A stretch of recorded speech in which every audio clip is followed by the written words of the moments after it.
अस्सलाम वालेकुम एवरीवन। आप ये पहला घर देख रहे हैं जो कि इस घर का बेडरूम देख रहे हैं जो कि बहुत ही खूबसूरत अच्छा घर है। ये बैरिया आर्चर्ड फेज़ 1 सेंट्रल पार्क में है। फेज़ 1 बैरिया आर्चर्ड में ये 5 मरले का घर है जिसमें 2 बेडरूम और 1 वाशरूम्स है। इस घर की डिमांड 53 लाख है। 53 लाख। ये इस घर का आप दूसरा बेडरूम देख रहे हैं जिसके साथ अटैच बाथरूम है।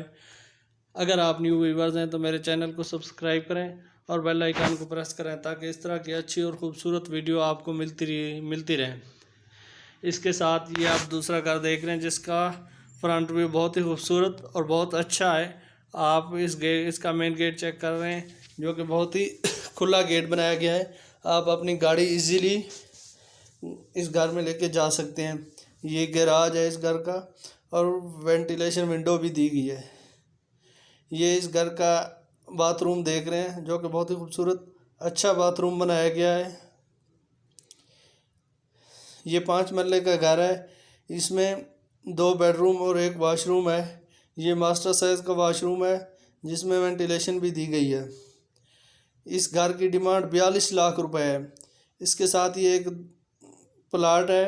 ये जो आप प्लाट देख रहे हैं इस प्लाट की 25 लाख डिमांड है। ये 5 मरले का प्लाट है अल नूर आर्चर्ड में। इन घरों की डिटेल डिस्क्रिप्शन में दी होगी, वहाँ से आप देख सकते हैं। Thank you. अल्लाह हाफ़िज़।